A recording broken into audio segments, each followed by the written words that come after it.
Well, a suspect arrested in a double murder case in Arizona is originally from St. Peter. 31-year-old Thomas Henry Brown was arrested late last week in connection with the killing of two teenagers who were on a camping trip in Maricopa County, Arizona. Randall Gim has more on the suspect's local connection.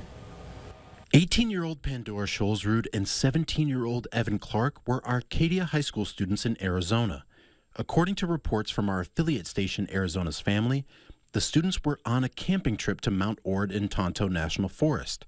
They were found dead on May 27th with multiple gunshot wounds and dragged into the bushes nearby. During the investigation by the Maricopa County Sheriff's Office, several tips came in from other campers, including Thomas Brown. Thomas Henry Brown, March 31st, 1994. All right, sir, you're here on a Superior Court new case alleging 2 counts of murder in the first degree. Brown reportedly told deputies that he was camping on Mount Ord on May 25th, flying his drone, and he wanted to share the footage he filmed with law enforcement. Maricopa County Sheriff Jerry Sheridan said his deputies got a suspicious feeling about Brown.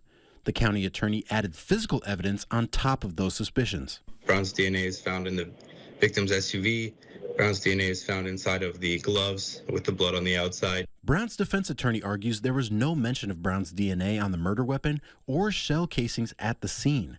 Brown has publicly displayed his familiarity with guns that he posts on Reddit, as well as his website where he 3D prints gun accessories. I do believe that there's sufficient evidence that's been provided to the court to find probable cause on this matter. So I am going to set a $2 million cash-only bond. Brown was a 2012 graduate of St. Peter High School and moved to Arizona back in 2020.